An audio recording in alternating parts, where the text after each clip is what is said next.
just because we're doing business together doesn't mean you're not a marketing avatar or a click in a funnel. It's like you're a person, and I want to treat people like people.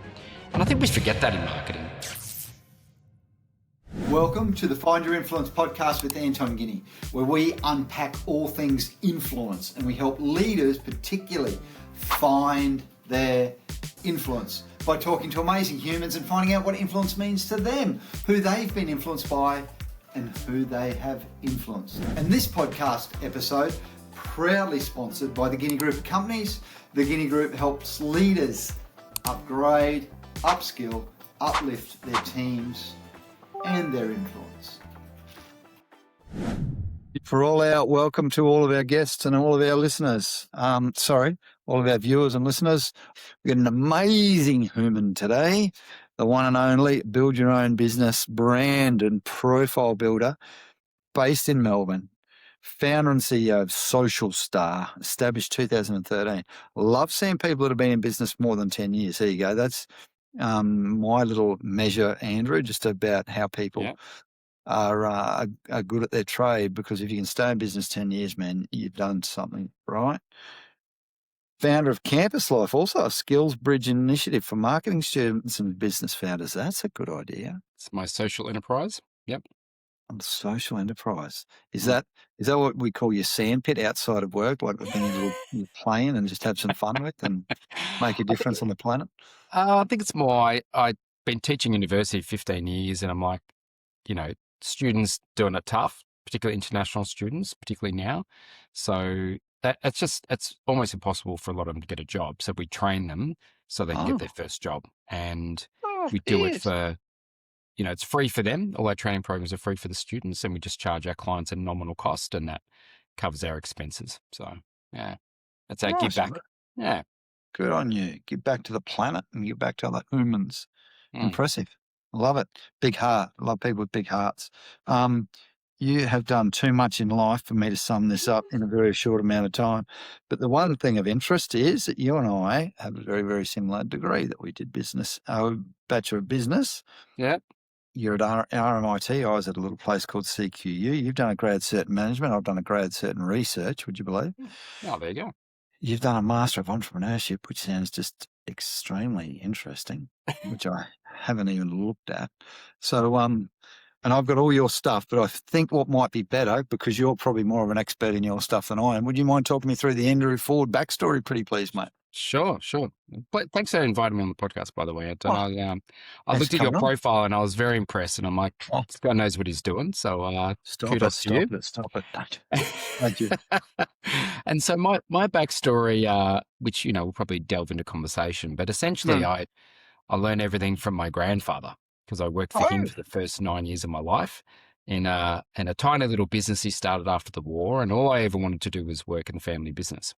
Wow. But my grandmother, in all her wisdom, said, Andrew, go and get some study, do some degrees, and then go and get some other experience. So she kicked me out of the nest, and I went to work for this little company called HP. And I didn't know it was HP. It was just an ad in the local paper. And I stayed there 9 years, and then I went to IBM and Telstra and a bunch of other big corporations. Just the little businesses? Yeah, just little global businesses. And by the time I was doing that, the business went to my uncle and then actually closed down. So unfortunately, it didn't make that time. I offered to buy it, but you didn't want to sell it to me. So it's people are interesting in their motivations, but it's all learning. And so I continued on that trajectory until I just decided I felt like starting my own business. Nice. Wasn't going back to the family business, so I thought, I'll start my own. Always like small business because it's just personal. My staff are my family. I love hanging out with them. My clients and my brothers and sisters, and I go out for drinks with them and friend with them. I've had friends for 20 years who even before I started my business that I work with. Nice. Love it. And it's a lifestyle business. I enjoy it. I work hard, but I don't mind because it doesn't feel like work. And I teach other people to do the same, if they're inclined that way. I mean, some people love that, the big game of working in corporate, and I did for a while, business class was nice, Right. Yeah, that's right. Exactly. Now I turn right down the back end of the plane because I pay for it myself. We're down in But cattle class, brother. exactly. But when I'm paying for it, that's where I'm going. But That's right. I think that you know, enjoying your work is more important than how much you get Oh, paid.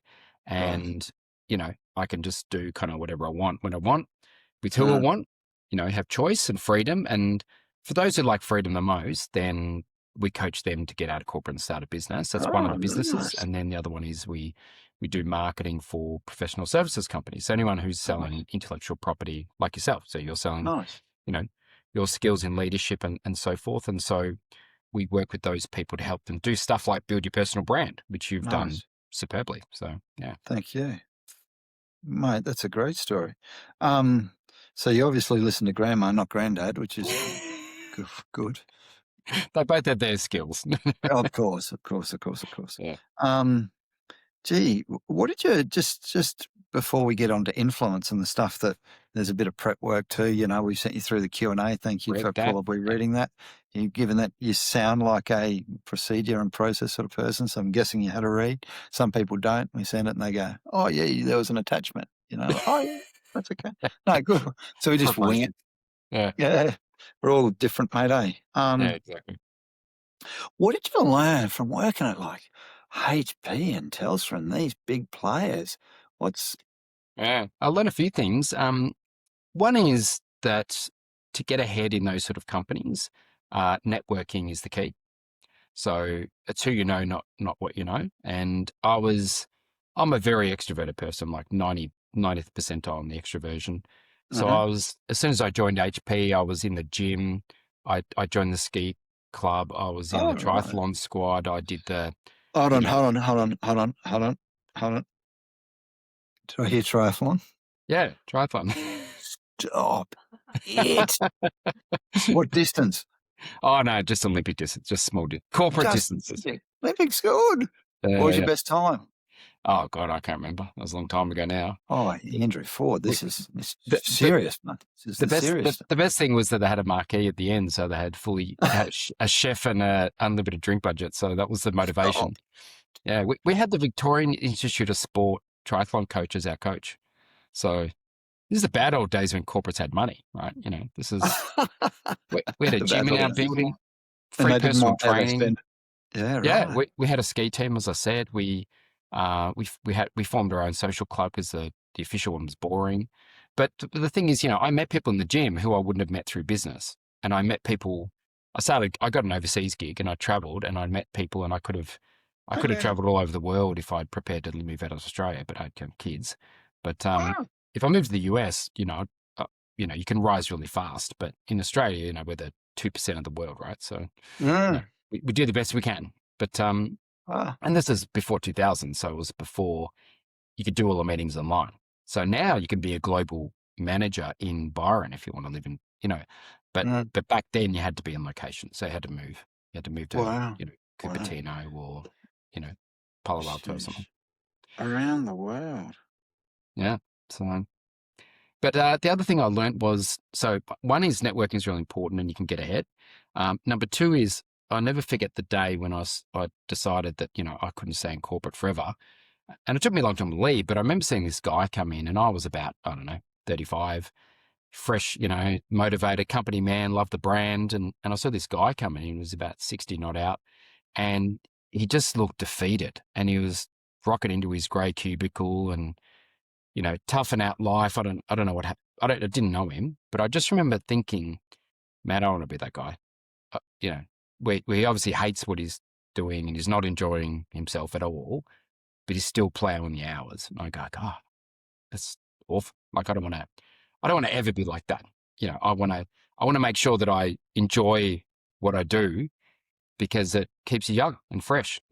So Wow. Not old and tired. Young and fresh, not old and tired. yeah, and it's a state of mind. I mean, I got a client. I hope she doesn't mind me mentioning Carol, and she was one of my first corporate escapees in the first program I ran. All right. And she worked for IBM for 20 years, got retrenched, and asked me to help her get a job. And I'm like, do you really want a job? Because she looks like this guy, right? She looks worn out, not healthy. Um, And she's like, what else could I do? And so I helped her start a business. And now, Nice. 10 years later, she looks better than she did when she worked at IBM because she runs her own business. She moved it from Australia to England, where she was from, easily, Wow. makes more money in less time around her kids. She's just, Isn't that even after a great? couple of years, she just bloomed because Wow. I think if you're living towards your values, then, Oh. it's, if you've got that angst pulling at you every day, kids Mhm. or work or health and work, but if you can manage it in your own business, it's like, you're aligned. You know what I mean? You're sort of in flow. And I think that it Absolutely. helps your mental health, helps your physical health. It affects everyone around you, affects your kids. They see you happy going to work rather than getting out going, God, I'm going to suffer another day. It's a big deal, I think, joy of work. Joy of work. I love that. Thanks for sharing. Mm. Not many people could articulate it quite that well, I don't think, because I don't think a lot of people have probably had the aha moment that you had, Andrew, like to Mm. say, there's someone I don't want to end up like. And I think a lot of people probably never, they might go through 20 or 30 or 40 or 50 years of corporate life and never go, well, this is where I'm heading. And it's Yeah. probably not where I want to be heading. Yeah. That's pretty powerful. The feather, the brick in the truck, that analogy? No.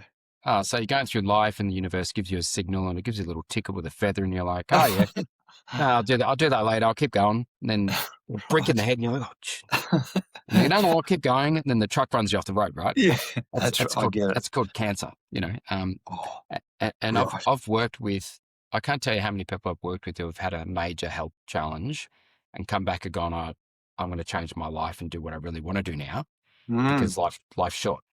And Yeah, the life's difference short. between cancer and me and you right now is that it's a longer time frame, but it's inevitable. Mm. So don't wait. If you've got something you want to do, find someone to help you do it and get on your bike and make it happen. Get So it done.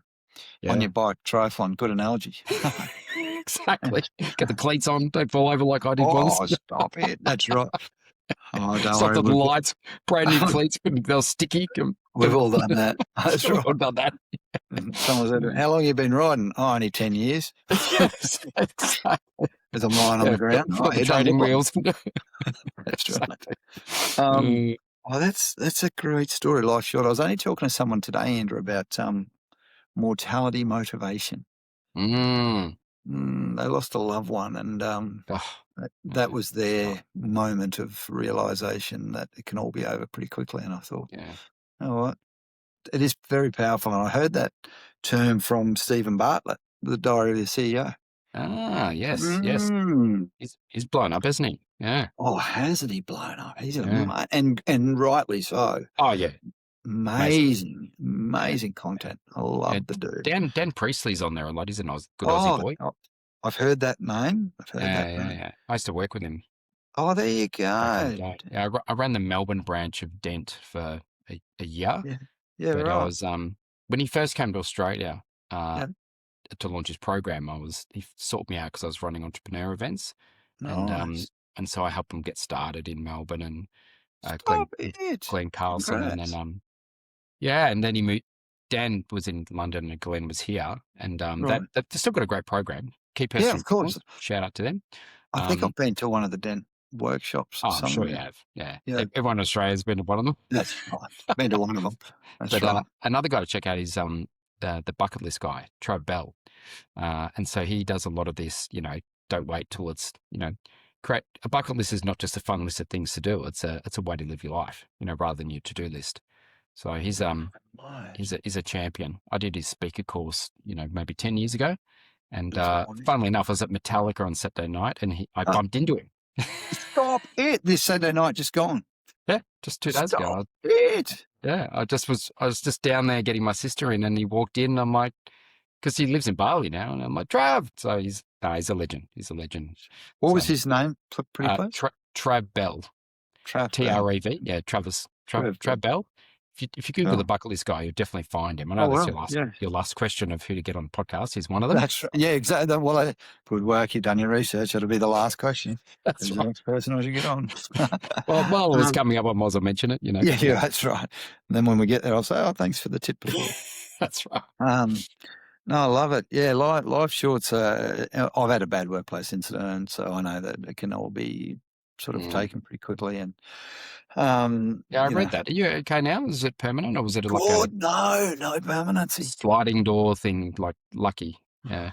Very. Everyone says that. Lucky, and I was at the time. Probably could have been killed at work, which is really interesting to think about. And It's just glad scary. I wasn't. Mm. Yeah. So was told I was lucky when I got to the nurses station, was told I was lucky in intensive care, was told I was lucky in the burns unit when the nurses were pulling off skin off each one of my hands and face. And Probably didn't feel lucky. the amount of times I said I never felt lucky. Yeah. And it's only after, on reflection, Andrew, that I can look back on that and sort of think about, then it was luck, but now it's fortune. Like now I've sort of made the most of that. And can now say that I've been fortunate enough to take the opportunities that have been presented, which takes preparation, lining up with opportunities, and all of a sudden you create, if you want to call it that, success or a happiness or a lifestyle gig, or whatever you want to term success as. And I'm Mm. comfortable with it because I feel like we've got a great business and we've got great clients. But yeah, that mortality motivation. Thanks for sharing. And crazy, I had a Metallica concert. And you're a bit of a heavy metal sort of dude, I like rock music, but my right? kids, one of my Oh, it's youngest the kids, yeah, kids, yeah, I know, right? They followed in my footstep of I'm a grunge guy and, right? Pearl Jam and Chili Peppers and AC/DC. Right. And the first gig I took my now 20-year-old to was AC/DC about 10 years ago. And he started playing guitar and he's just obsessed with rock music, which is very against the grain. It's all sort of rap music now. And my Wow. youngest one has followed in his footsteps. He's 15. And so I went with my sister, my brother-in-law, and my two kids, which was family Great. event, fantastic. Love it. What a Yeah, great shared experience. yeah, yeah. Now, while we're talking about that, Andrew, that is such a great segue. And I want to segue to cameras because I just like different perspectives at different Oh, times. I And love that. I want to shoot cameras now. just in case you need to write something down, we can do a little bit of Yeah, I love note it. taking while we're here. Yeah. Um, you've influenced your kids just by taking them to a concert. Let's talk influence for a moment. 20 Mm, years ago mm, mm. or 10 years ago, ACD concert. Yeah, AC/DC. And it was I, I going to your first concert's a formative experience. And Yes. kids to remember it forever. It's really Yeah. quite interesting. Their mum wasn't too impressed, but I was like, no, no, it's important. You know, it's it's and I've It's taken the kids to lots of concerts since then, and they right, of course.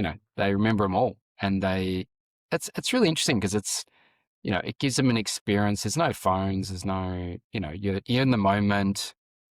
Music is a great motivator and just an amazing part of life. So And a it's great interesting. connector. Great connector. Yeah. So we talk about music a lot, as a family, and we follow bands, and it's just a thing to do. That and sport is our probably other connector. We do a lot of sport together. So Love it, Andrew. yeah, Love that, mate. That's so cool. What a great story. yeah, yeah. And so from an influence perspective, mate, your kids are obviously really important. But you've probably got some clients, you've probably got some, and you mentioned one before that I missed that lady's first name, sorry, who's now a 10-year business owner. So Carol congrats. Benton, Words to Win. Yep. Words to Win. Guy, that's what a cool Yeah. business name. Business Um, proposals. Yeah. are you proud of some of the influence that you've been able to have on people? Yeah, it's interesting because when I was thinking about influencing, just reflecting Hmm, on the influencing factors in my life and how hmm, you know it's sort of a bit of backstory. So hmm. my dad left when I was, a week old, which, is in my book. So it's not something I don't share, Yeah. but I share it because, to understand your personal brand and what motivates you and really lights you up in business, you've got to go back to the foundations of who you are. And so we look at the people's values and personalities and where they are in their life and what resources they have and help them start a business around that. And so for me, the reflection of that was my kids, two boys, luckily, or not luckily, but, sort of coincidentally, meant that Of were the most important thing for me. course. And that's why I quit my job, because I wanted more time with them. And I didn't want to have to go, I'm going to fly. I was flying around the world for work, and that was all great. Nice restaurants and hotels, but, Mm. missing out on birthdays and soccer and, footy, that's this thing. So, that was an influencing factor on me, but it also meant that I want to mentor other people, because what stepped in, nothing's ever missing, So, I didn't have a dad, but I had lots of mentors. My best mate's dad was a doctor. He used to patch me up when I'd have my, it was a bit accident. I was a pretty adventurous kid. I'd jump on the skateboard with no helmet on BMX and, do crazy stuff. So, I'd just literally just knock on the door and I'd be like, cut my head again. He'd stitch me up and, Off so you that went. was a mentor. And then I had the next door neighbor who taught me how to build houses. And then I had, so all these great people that filled the void, and I want to give that back. So that's why I teach at uni. That's why I start Campus Life. That's why I have young people in my organization, because, your voids create your values, and my values about giving back and mentoring, because I've been pretty fortunate. I'm healthy, grew up in Australia, I've got enough intelligence to start a business. I go, we got result. I mean, we're so lucky. We don't realize how lucky we are in this country. Just being born here. I mean, I could be born in Ethiopia and, That's another right. country where there's no freedom or economic opportunity. And so, we're very fortunate. And I think that if we stop complaining and start having more gratitude, we would all be a bit happier, Gratitude. Love Yeah. it. Wow. And so when you were growing up, so you're growing up without a dad, which would have been that's tough as all get out. Are you Gen X? Just out of interest Gen sake, I'm X. going to Yeah. presume yes. Yep. Yeah. Cool. Gen Cool. X. So we were brought up sort of by a pretty wild in a pretty wild period of time, really. Free range parenting, I call it, That's right. basically no parents. Free Yeah. range parenting. I Uh, call it traffic light parenting because that's when yeah, there you go. when The you knew cotton wool anything. parenting hadn't been invented yet, That's right. Exactly. Well Yeah. said. Did you go out and seek these people to have an influence on your life, or did they just show up because there was a void? You use the word void. Yeah. No, it just happened. It's really quite Yeah. interesting. In fact, I didn't even realize that was the situation until years later. Wow. I don't know, Dr. John D. but he has a thing called Heard the name. yeah. He's got a course called the Breakthrough Experience, which helps you get Yeah. over limiting beliefs and Yeah. sort of emotional blockages. And to be honest, I went there when I was about 30 odd. I was probably late 30s.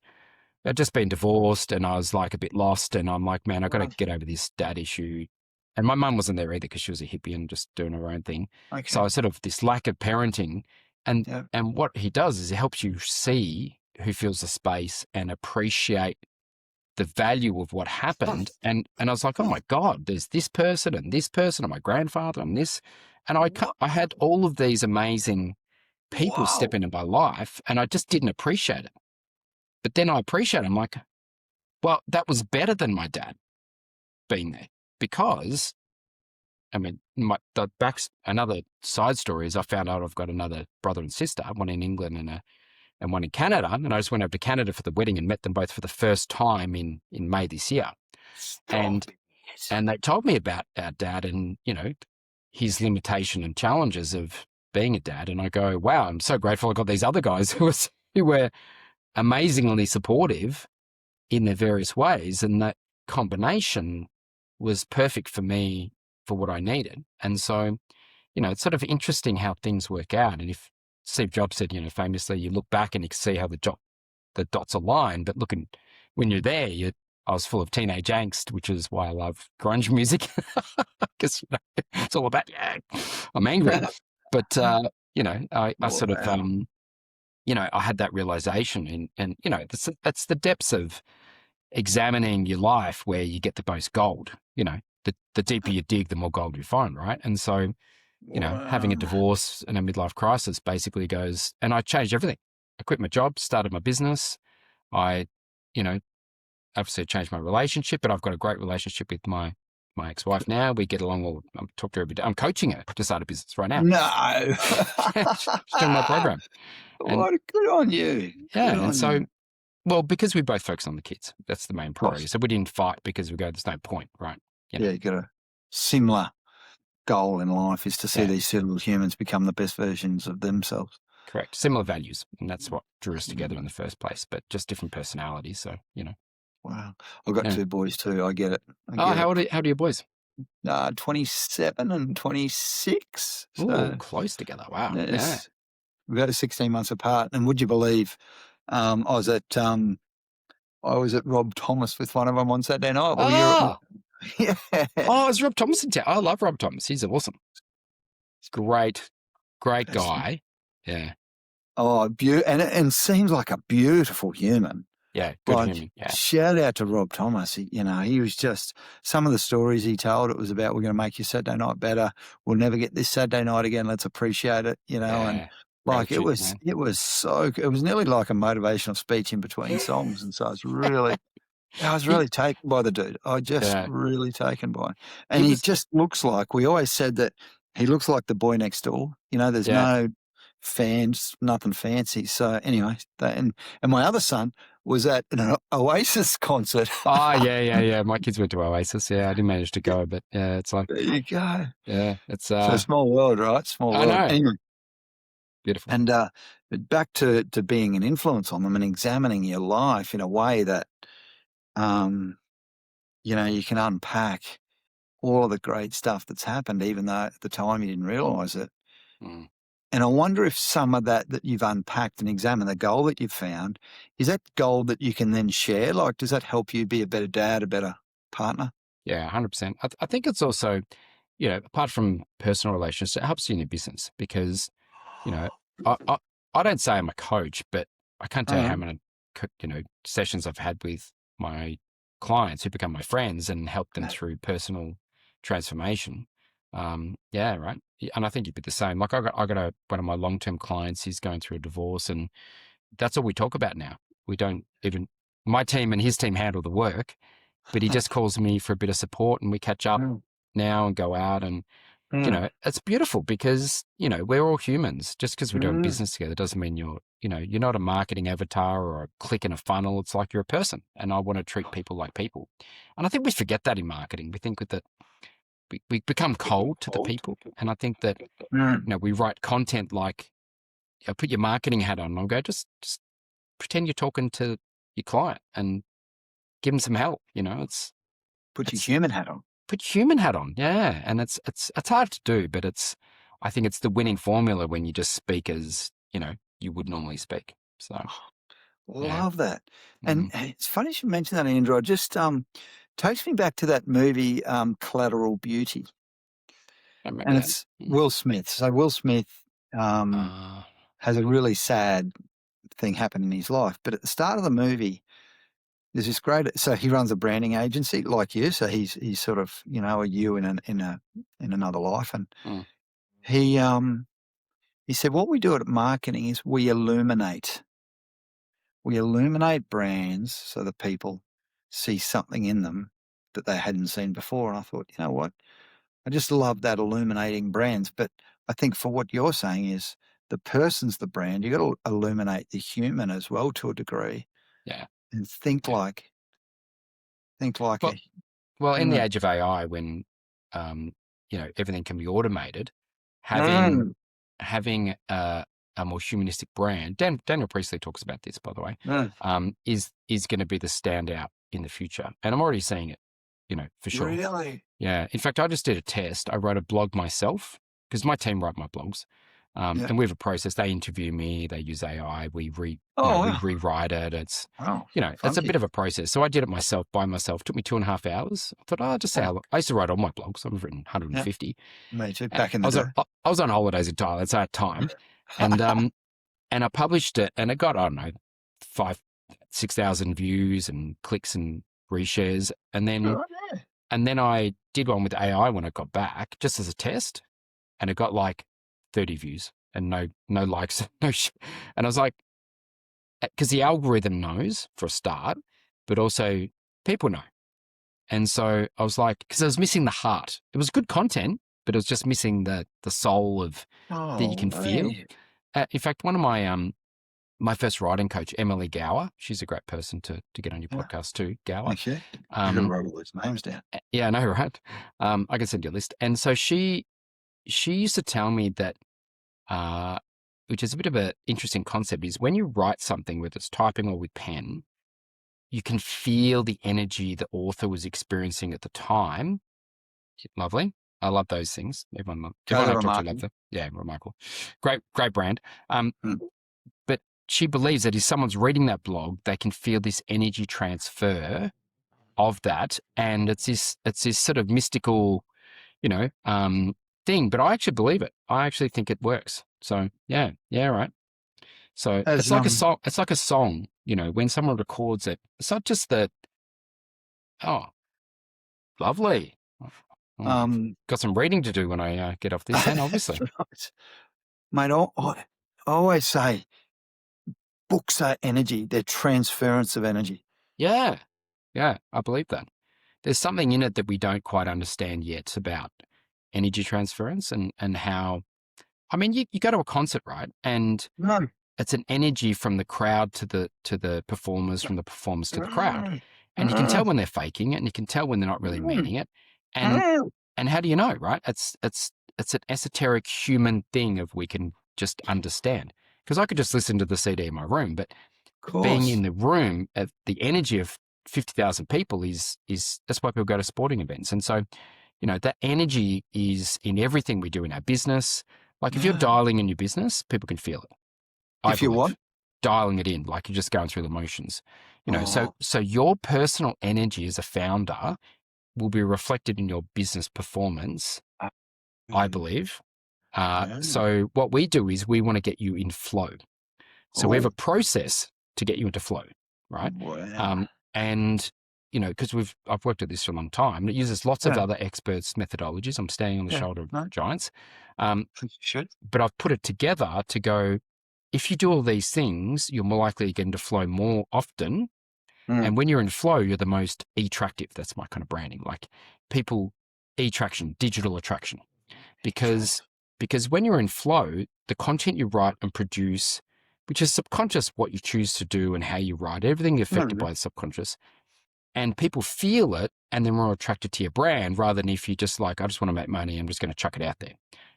And people can tell and sense. There's a lot of subconscious knowledge we have that we're just not tapping into.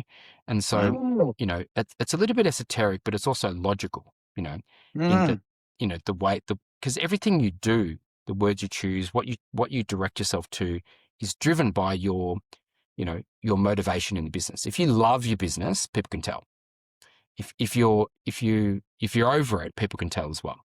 And so it's important to keep in flow as much as possible to keep the juice.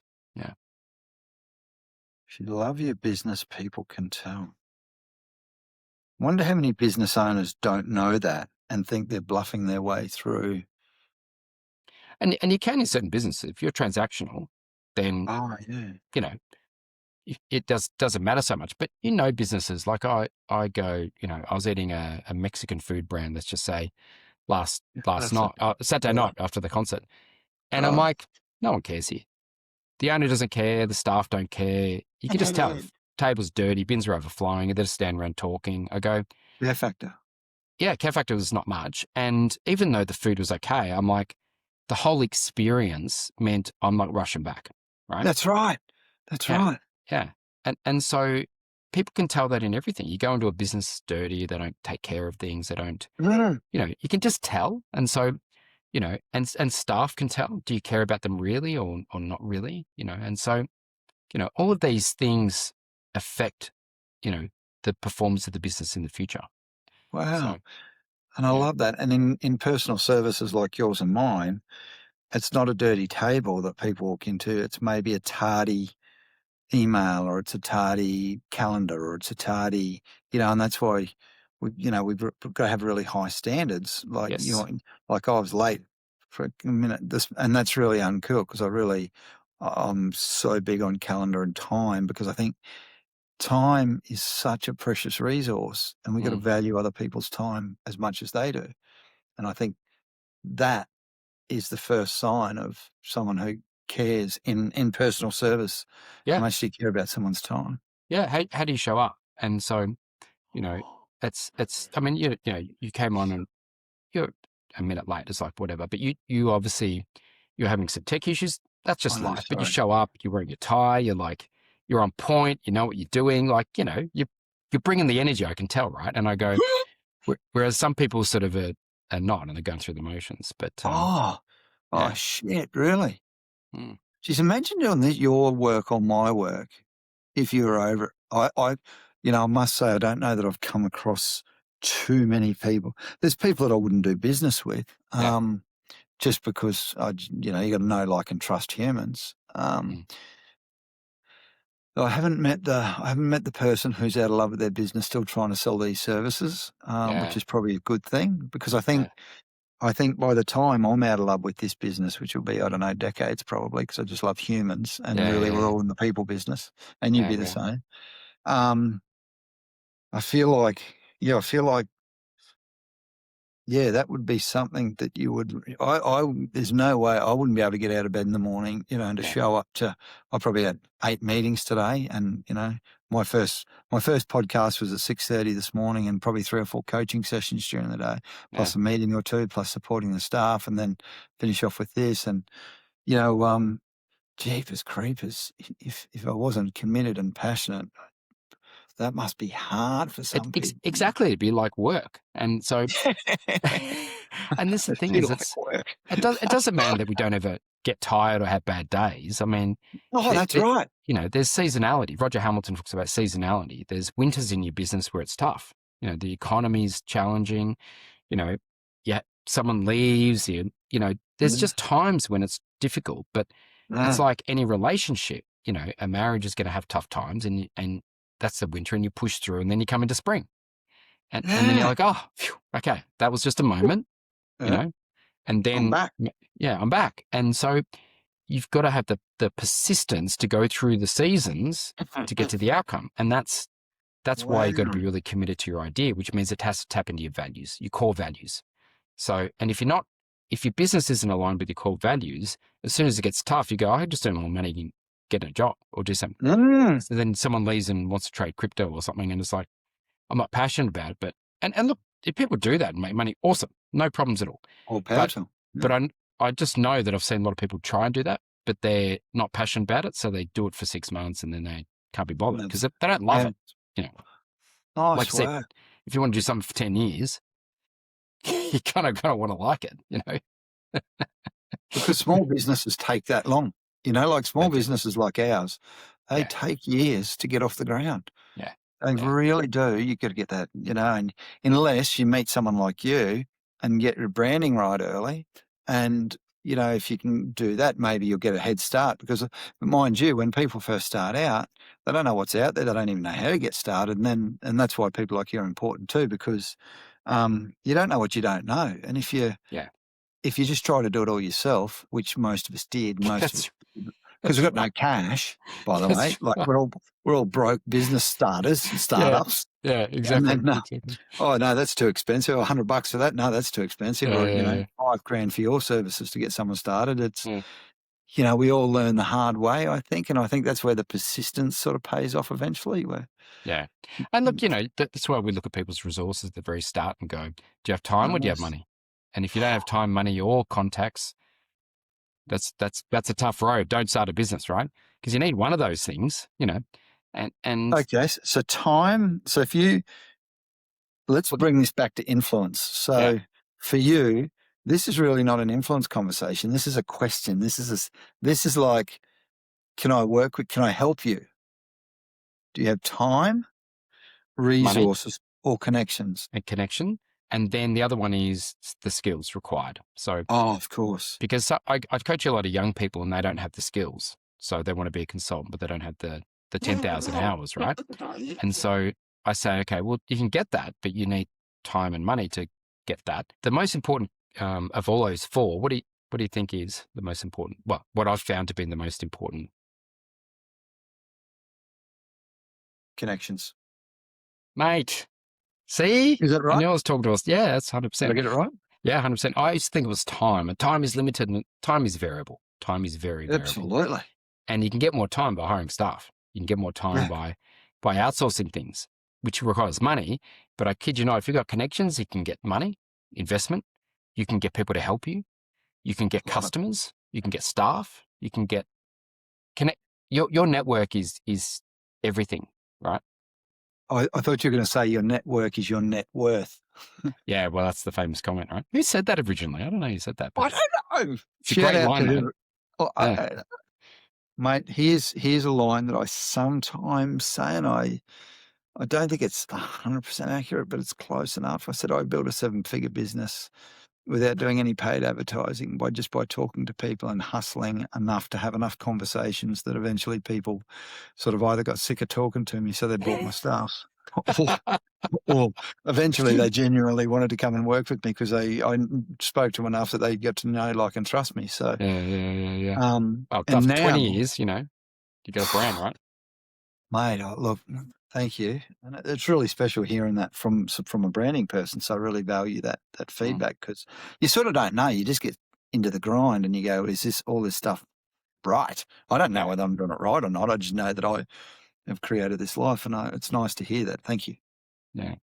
No, I love the stuff. It's Thanks, man. it feels very authentic. It's well put Oh, together. It builds thank you. trust. Um, Yeah. I saw it and like, oh, yeah, definitely want to go on this podcast. It's Oh, this guy's got the creds, and thank you. so, and you And show up and you're even better. You're even more oh, authentic stop, and real. stop, stop.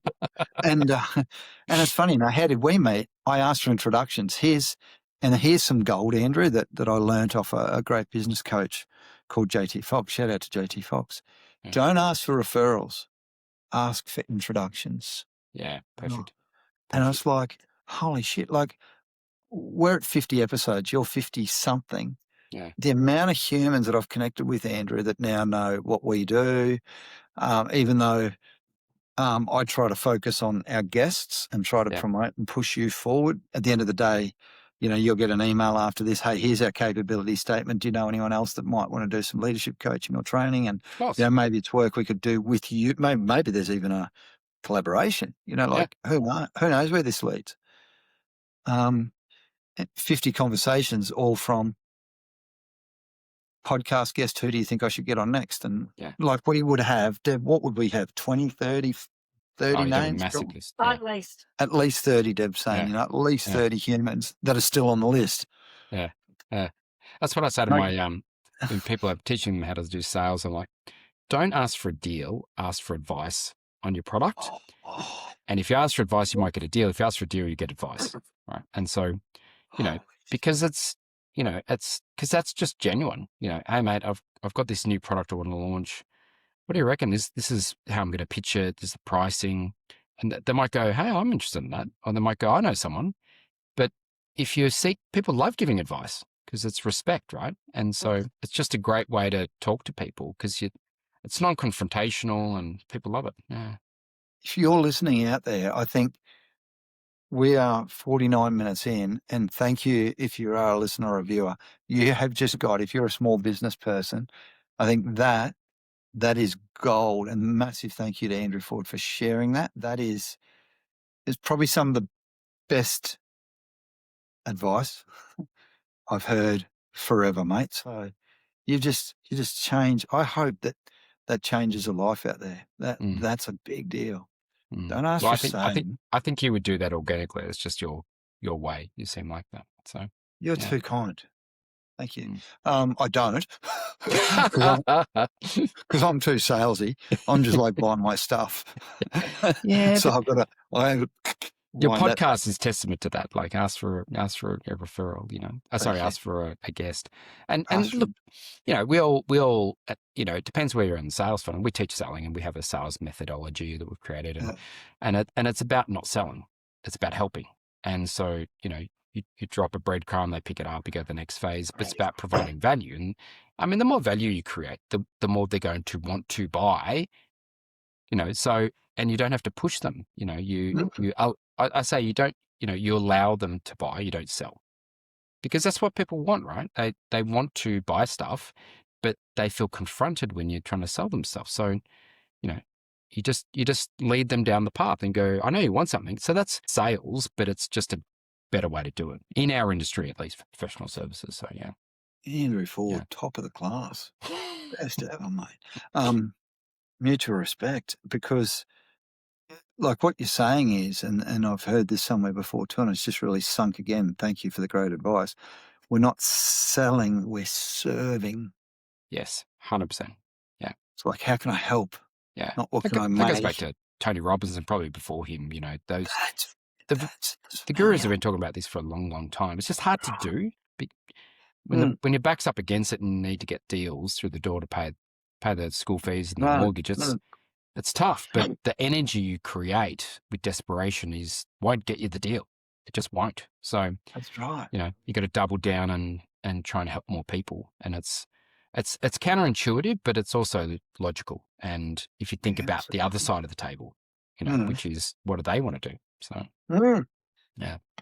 And I think what you're also saying there, Andrew, and in that little phrase that you said, I think the more you give, the more you get too. Would that resonate with you? 100% correct. 100%.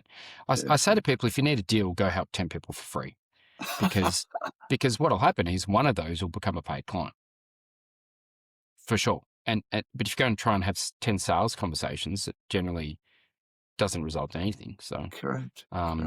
And look, it doesn't always work like that, but I found, it does, to be honest. No, that's right. It does. And I find,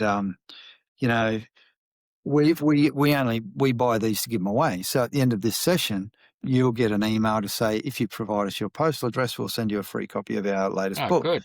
And it's just, I know, right? Yeah. And our staff have always said to me, have you seen the costs of the stuff that we give away at workshops?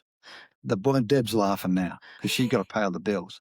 But what's really interesting, Andrew, is like our bank account, has always kept filling up.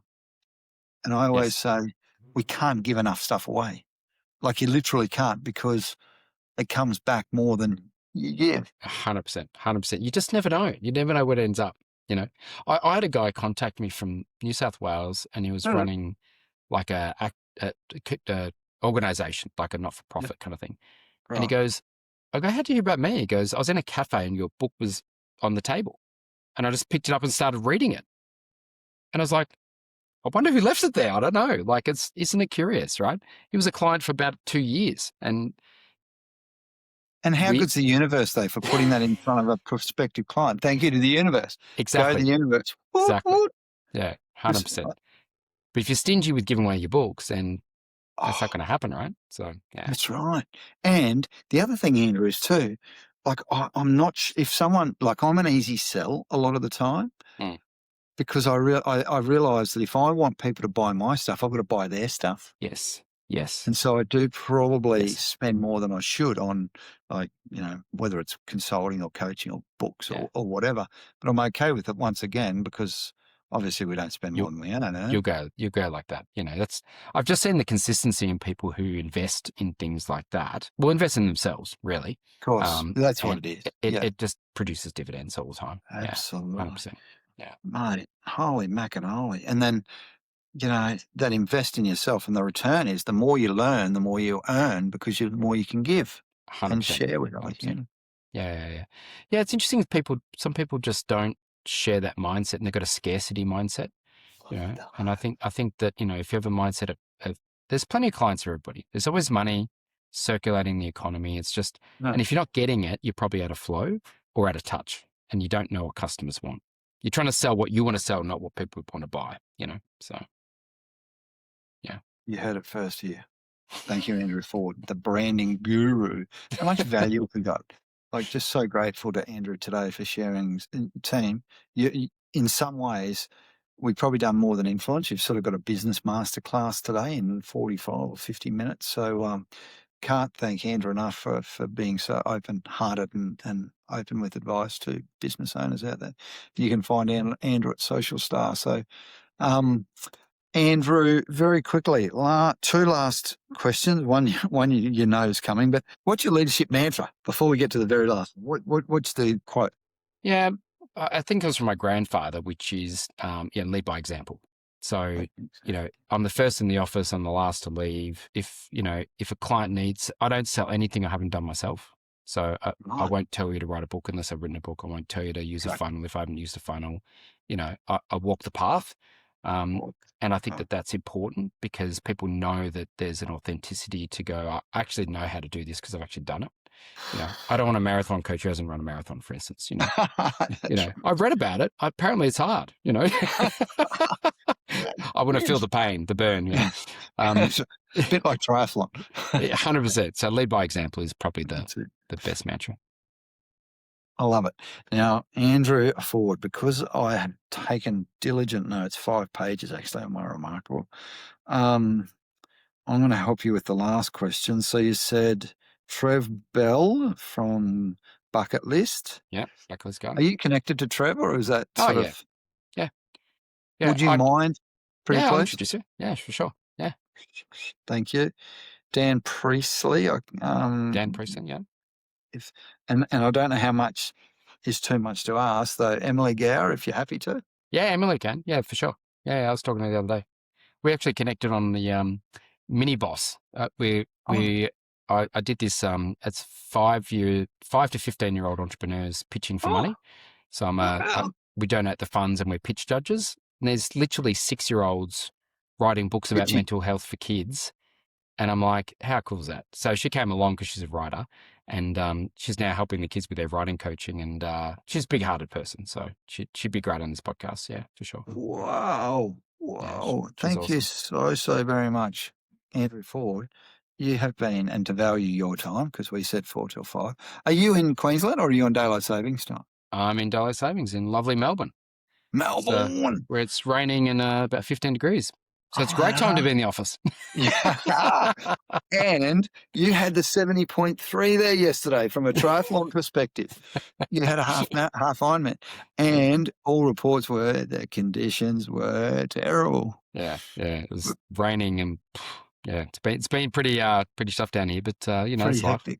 Yeah. Wow. And fun fact, I was down there on Saturday still. I flew home Saturday and I did a run. I went to the gym treadmill. Yeah. And chockers, and I didn't realise why. It's because outside was just horrible. Exactly. Cold. Cold as charity. And then and breezy and windy. I was running along I was at Park Road. Was it Park Road? Albert Park Lake. Near Albert Park. Yeah. That beautiful walk with that all the way to a couple of K. Yeah. And right on the water there, and there's a sailing club there as well, and so cool, but freezing. Yeah, great when the weather. So this is the thing about Melburnians is we appreciate when it's nice weather because we don't get it often. So we're like, oh my God, the sun's out. Let's get out. Let's do something cool. Never know what you're going to get, do you? You always appreciate when you stuff you don't have. That's right. Queensland is like, oh, it's another beautiful sunny day. So why not just stay inside? It probably rains and you're like, oh, great. Let's go. Let's go for a run. Yeah, exactly. It's cool. Mate, you have been absolutely amazing. Thank you so much. I reckon we should do part 2 sometime in the future. I always say to everyone, let's do, especially all of our great guests, let's do part 2. So 4:59, you go. Thanks for working late for us. Appreciate it. And my pleasure. Been an amazing chat. So gratitude. Appreciate it. Keep up the good work. Go and brand another heap of humans. Good luck. Anton, it's been a pleasure. Thank you for listening or viewing our Find Your Influence podcast with Anton Guinea. Another great chat. Please be one of the 10% of people who follow and subscribe and like our videos so that you can get more of them and you can hear more of our amazing conversations, the conversations that I get to have and that I get to share.